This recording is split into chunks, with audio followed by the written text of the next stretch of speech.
Hey, good morning, everyone. Old Dan here from the Idle Zone Syndicate, and I wanted to revisit a few things from last night.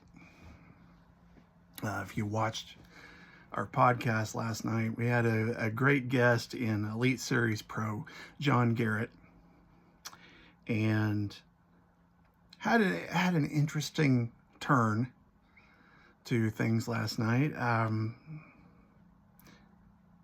We, occasionally we'll talk about different things on life as a pro with the guests, and very often there's a little bit of talk about faith.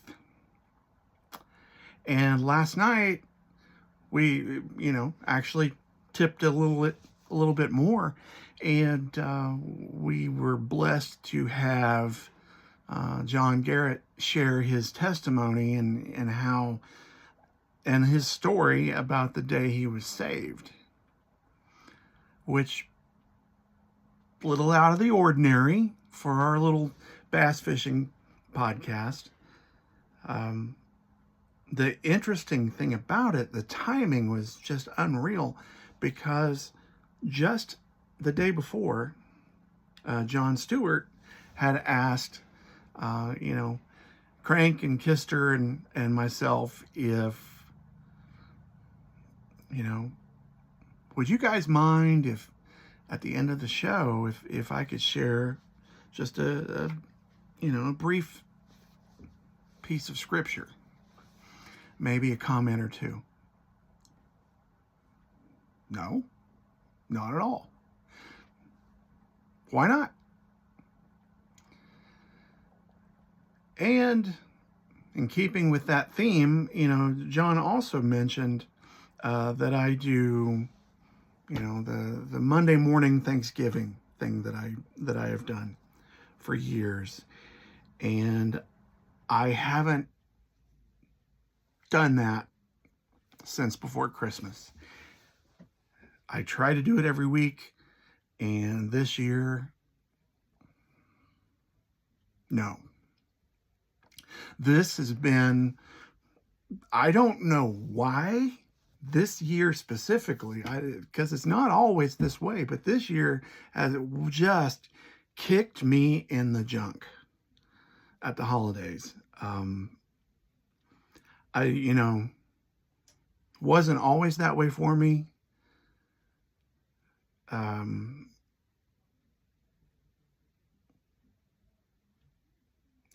As you get, I'm going to say that in my adult life, it turned that way. Once you get out of your parents' home and you're on your own and making your own decisions and moving through life at your pace, and you make mistakes.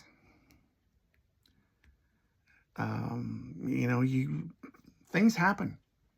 Things happen in life. Divorce happens. I was divorced when I was 22. I had a little boy, and that's kind of when things went kind of south for me. And that's where a lot of the stress at holiday time appeared. The shared visits and the split vacations and the split holidays and that kind of thing. Not an excuse, just giving you a reason. That's all. For those of you that don't know me personally, I try to be the comic relief on the show, and sometimes I am, and sometimes I fail miserably. But I think that's just my personality. That's the way my dad was.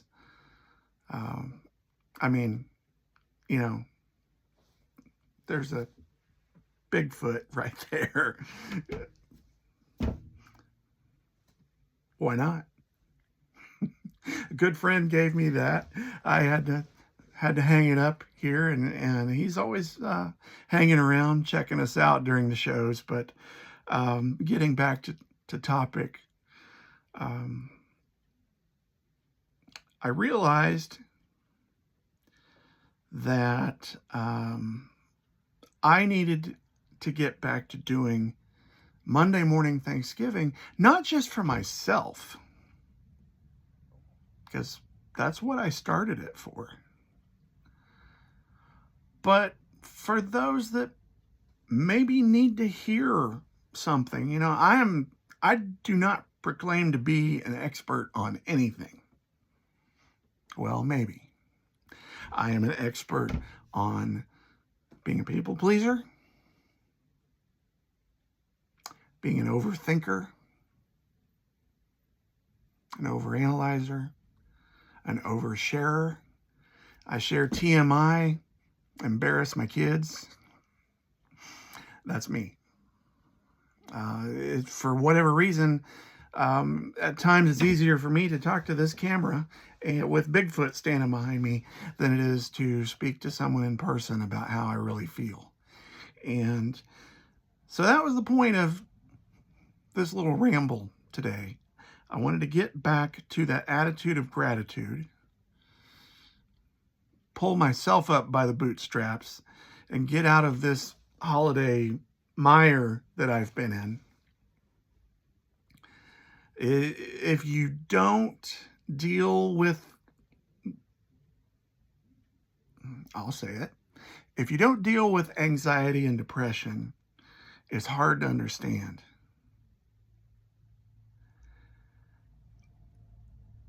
And so that's the point today. I need, for myself, I need to get back out there and put these things out there. Maybe someone feeling the same way, and for them to know they're not alone. So old Dan's going to overshare some more. We're going to revisit Monday morning Thanksgiving on Friday. I realize it's Friday. Okay, this is the first time in 6 weeks I've felt like speaking. I was moved to words after last night's show, and I wanted to find one of the video Monday morning Thanksgivings I did back in October about this experience I had, but I found that Facebook deletes live videos after 30 days now. My fault. I should have paid more attention. But I want to share an experience I had, and I'm not sharing it to brag or draw attention to myself. I'm just sharing what happened to me, and I would be interested, and I would love, if you have had something similar happen to you, comment on this video or send me a private message. For my, I'm a state officer with Kansas Bass Nation. And back in October, had the opportunity to attend the leadership meetings that are associated with the Bass Nation Championship. And I understand that for those of you that don't follow our sport, that's hard to follow and understand what I'm talking about. Just for your own mindset, Bass Nation Championship is the fishing equivalent of like the U.S. Open in golf. You know, it's a possibility for amateurs to qualify to tour. Make sense? Okay. Well, associated with that are leadership meetings for each state's, officers. We attend, conference. So we're in La Crosse, Wisconsin in October, and it was a blast. La Crosse is, I'm not going to lie to you, is one of my favorite places I've ever been to. I cannot wait to go back. So, skipping ahead, we're at the last day, Friday, third day. We wake up to fog. And it's, I mean, we're north. We're in Wisconsin. So it's cold and it's freezing fog. And we're down at takeoff. That's what what my wife Wendy and I do when we have the opportunity to attend. Our primary goal is to go and support our Kansas guys that have qualified. We go to takeoff, and I carry the big goofy Kansas flag and I wave it as they take off. I'm a sap like that. I'm a goofball. But so we're down there, third morning, fog delay. Announcement comes over that, okay, folks, we're going to wait till about 8 o'clock and try to take off, because normally these events take off at safe light. So, depending on time of year, that could be between 6 and 7-ish. Okay, we're gonna wait till 8 o'clock and see what it looks like. Okay, so we're blocking out from the room. We go back, change some clothes, get some dry ones on, go back down. Well, folks, looking at the radar and calling around, upriver, downriver, we're going to try to go at 11 a.m. And if we can go possibly before 11 a.m., we'll go, but we will definitely go at 11 a.m. if possible. If it's not possible, we're going to have to cancel today to get half a day in. So, okay, what are we going to do for 2 hours? Well, let's go to breakfast. Get on the phone, like you do. What's restaurants near me? You type in the search, and I was reminded of a place that I had actually looked at before we went to La Crosse, and it was called the Breakfast Club and Grill or something similar to that. They have a Facebook page if you want to check it out. Cool place. It was just a couple blocks up the street. 80s themed bar and breakfast restaurant. Yeah, they do that in Wisconsin. You can go in somewhere at 6 in the morning and order scrambled eggs and a shot, or a Bloody Mary, or whatever. So, my kind of place.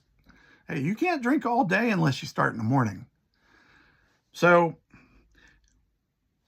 go in and they are just slammed. I mean, they are jam-packed full.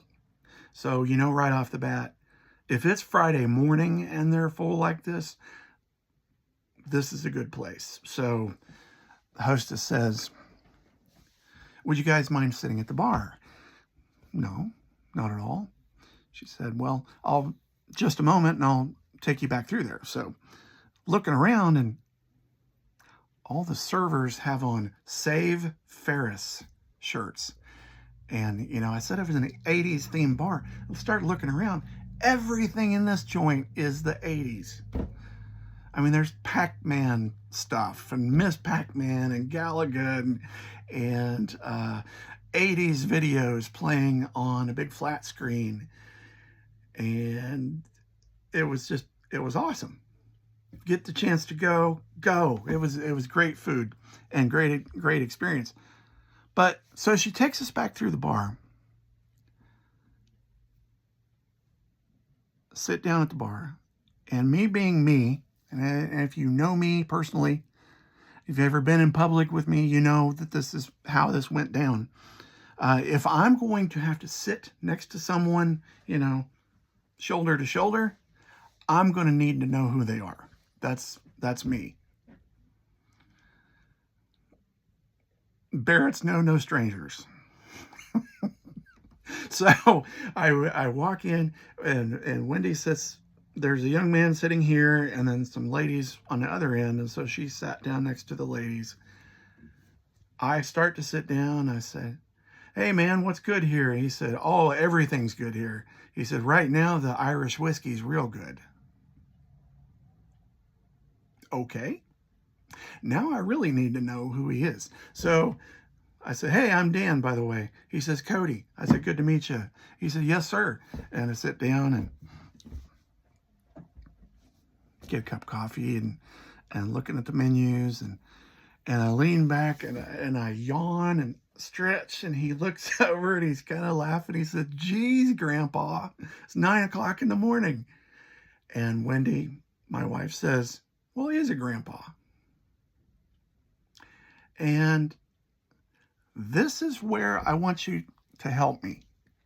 You viewers, I want you to help me. Because I'm going to share something, and I don't know how I'm going to react to telling this story because it has impacted my life. And this entire exchange was 15, 20 minutes max. It wasn't like we sat there all day. But as I said, it's like when she said I was a grandpa, it lit a fire under Cody. He says, "Oh, really?" Or turns to me and "Oh, really?" I said, "Yeah, we have 3 granddaughters, and some on the way."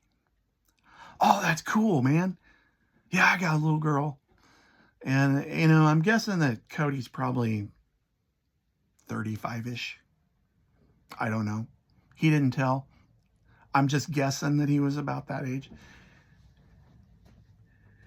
And I said, "Man, you must be off work for the weekend." He said, "No, it's just a day. It's just another day." Okay. He said, "Why do you say that?" And I said, "Well, I'm just not used to sitting next to somebody doing shots at 9 o'clock in the morning." And I, kind of picking at him. And he kind of chuckled. He said, "Yeah, I've got to go meet my probation officer. And I came in here to get breakfast. And I sat here and I just decided no, screw it. I'm going to have a beer and I'm going to have a shot." I said, "Hey, do you, man."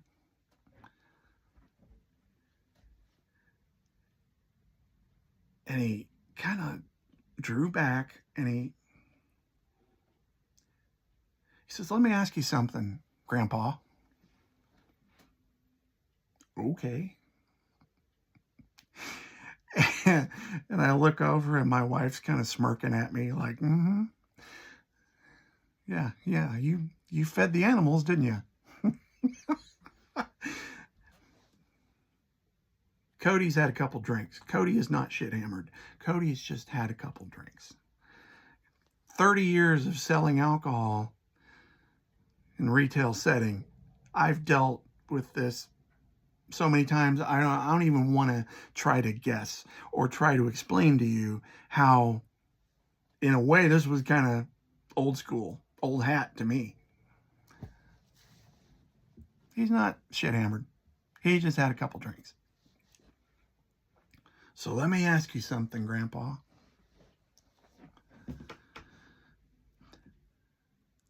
And I said, "Well, what's that?" And he starts to tell me his life story.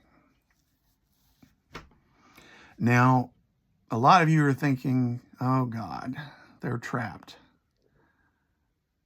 No, I trapped myself. All the surrounding tables, as he started to talk, and he's talking loud. I mean, he's a big loud kid, big goofy kid, and he's had a couple drinks, so he's talking louder.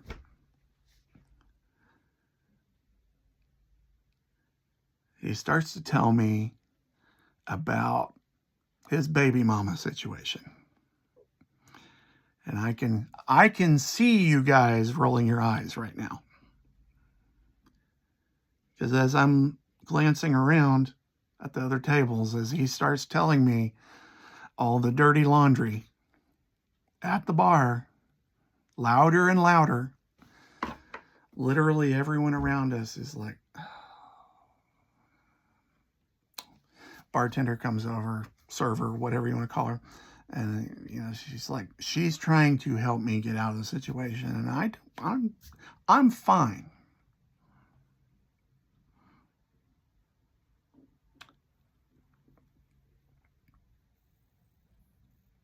Help me, viewers. Help me out. So he tells me about the baby mama. They're not together anymore. He's got a little girl.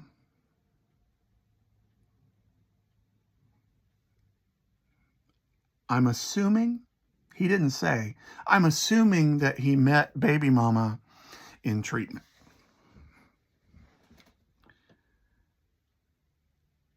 That's just the feeling I got. I dealt with a lot of that.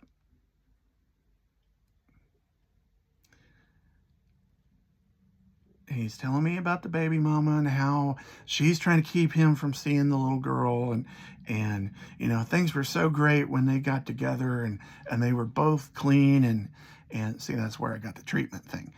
They were both clean, and then she ended up pregnant, and they were still through that. They both stayed clean, thank God, from during the pregnancy, and they had Eden, little girl named Eden. I will never in my life forget Eden. And now things are just weird, and she's got some other guy, and she's trying to keep me from seeing her, and she takes me to court and tells the judge that I'm stalking her. And I said, "Are you?" Looks at me. I said, "Dude, it doesn't matter to me. It matters to you. Are you?" "No, I'm not. I'm not stalking her, but that's what she's telling him. So I might as well be." I said, so he goes on.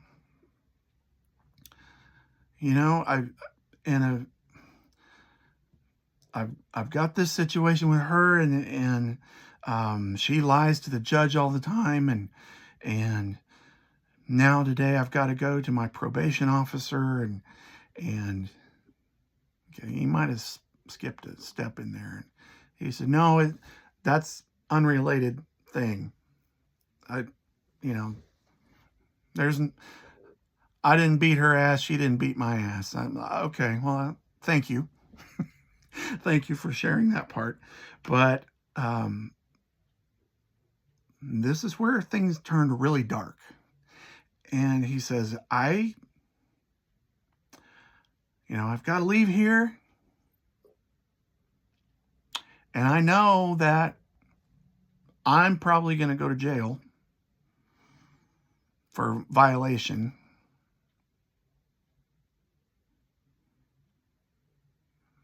I said, "Not from drinking, is it?" "No." I said, "You wouldn't have risked all that on a beer and a shot." I said, "You're going to go to your probation officer, and he's going to test you, and you're going to pee hot, aren't you?" "Yeah. Yeah, I am."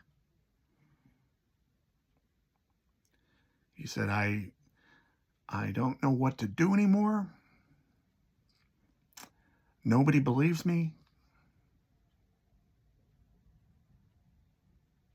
I got all drunked up a while back, and then did some coke to get him out of it. And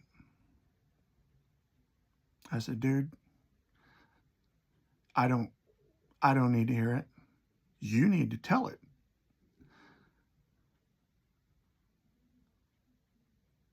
He said, I don't know that it's worth it anymore.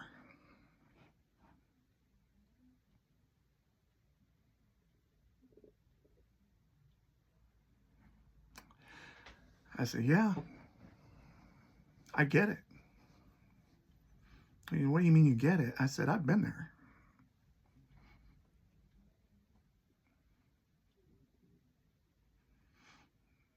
He said, it just doesn't matter anymore.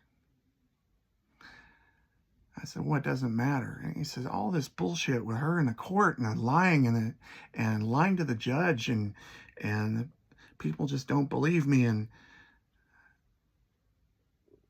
I said, you're right. It doesn't matter. And he kind of looked back at me like, did you really just say that? I said, Cody, that doesn't matter. I said, the only thing that matters is Eden. That is the only thing in this equation, the only thing that you've spoken about that matters.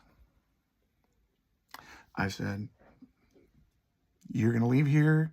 You're probably going to go 48 hours over the weekend for parole or probation violation, you know, because you've been drinking. Use that time to think. Use that time to get yourself squared away. I said, dude, the only thing that matters is spending time with your little girl. So what you need to do is jump through all the hoops that they're going to put in front of you. Do what you need to do to be a part of your little girl's life. Sits up,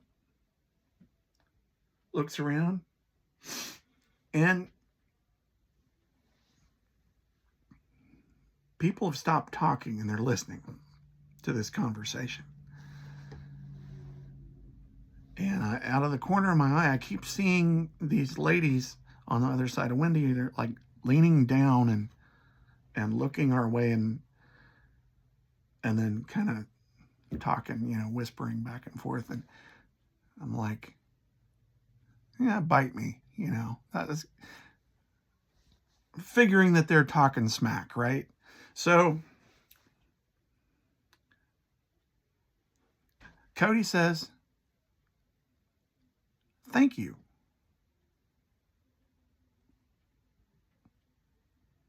Okay. He says, I needed to hear that.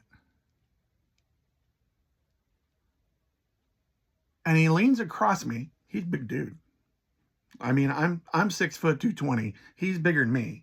He leans across me, hugs my wife, tells her I'm an amazing dude. I'm like, I just listened to him. That's all I did was listen.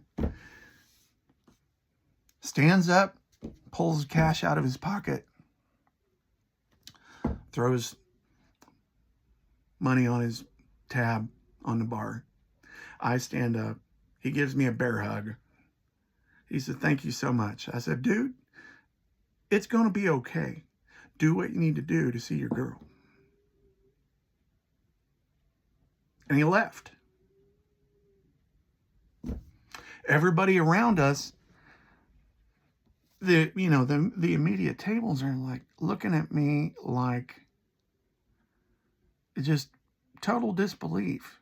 And I don't know if it was disbelief because I took the time to listen, or they thought I did something right, or what.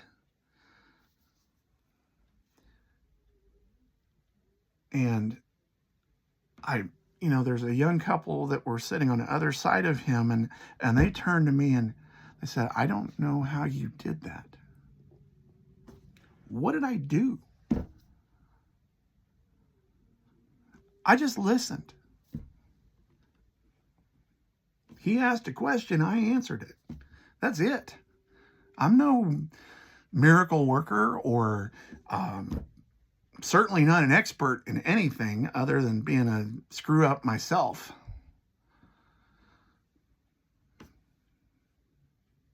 Turn to Wendy. She's got nothing. She doesn't know what to say. the ladies on the other side of her, and I cannot make this up, this is 100% true, which just adds to this whole situation. And the ultimate question I'm going to ask you. On the other side of my wife, this is no joke, a retired Child Protective Services worker, and on the other side of her, a retired court-appointed social worker. Pretty much the same thing. When they were leaning forward, they were listening to what I was telling them. And they told me, good job.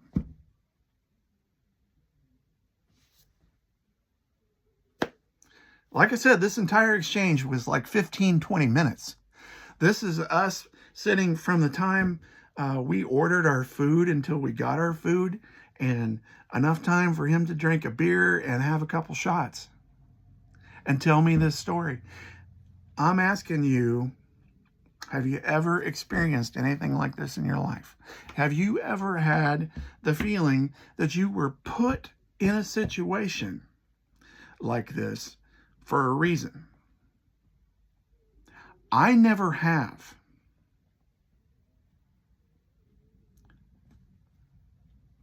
Totally blew me away. You know, when it all took place, and you know, we said what we said, and he left, and the ladies told me good job, and the bartender said, wow, sorry about that. And it just hit me, and I'm not going to be too proud to tell you that I had to go to the bathroom and bawl my head off for about a minute and a half. And came back, sat down, enjoyed the food, and left. Now here's where we are. I'm going to say it again. Have you ever been in that situation? I don't know how to deal with that in my own mind. I've never been in a situation like that where I felt like what I told someone mattered in that way. Because I don't know what he meant by, I don't know if it's worth it anymore. And that's what I've been dealing with. The opportunity to take a chance and just listen to a stranger. That's what I was thankful for. And that's what I wanted to share with you today. I hope that through my rambling, you found a little something to cling to, and